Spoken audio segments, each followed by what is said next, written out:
In the golden plains of Canaan, where the air was filled with the scent of olive trees and blooming wildflowers, Sarai found herself in despair. 10 long years had passed since she and her husband Abram had set foot in this land, a land promised to them by God. Yet, the promise of descendants as numerous as the stars remained unfulfilled. Sarai felt the weight of her barrenness, a void that gnawed at her soul. Her eyes often drifted towards Hagar, her Egyptian maidservant. Hagar was young, strong, and full of life, attributes that made Sarai's emptiness more glaring. One fateful evening, Sarai approached Abram, her eyes reflecting the struggle within her heart. "Abram, the Lord has withheld the blessing of children from me," she said, her voice quivering. "Perhaps his plan is for you to have children through Hagar. Will you consider this?" Abram looked into Sarah's eyes and recognized the sacrifice she was willing to make. With a heavy heart, he agreed. Sarai took Hagar's hand and led her to Abram, symbolically offering her as a wife, albeit a secondary one. Not long after, Hagar conceived. As her body began to show signs of the life growing within her, a subtle transformation took place. A newfound sense of worth made her gaze bold, her steps confident.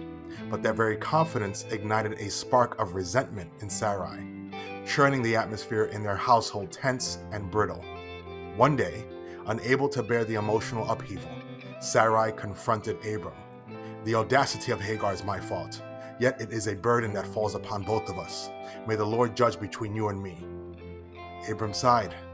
"Your maid is your responsibility. Do as you see fit with her."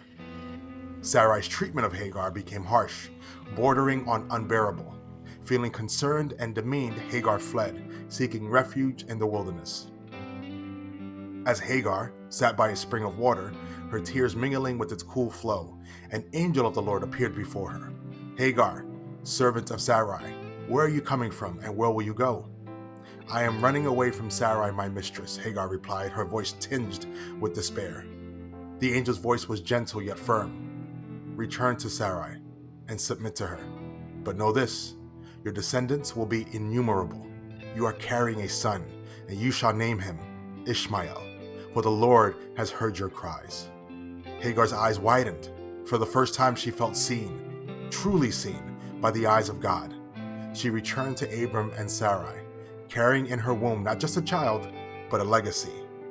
In time, she gave birth to a son, Ishmael. Though he would be a wild man living in the tension between unity and conflict, he would also be a symbol of God's unwavering attention to the marginalized and the oppressed. Abram was 86 years old when Ishmael was born, a child who would forever link him to Hagar and serve as a complex chapter in the unfolding story of a people chosen by God. And so, the well where Hagar encountered the angel was named Be'er Lahai Roy, the well of the living one who sees me, standing as an eternal testament to a God who hears, sees, and remembers even the most forsaken among us.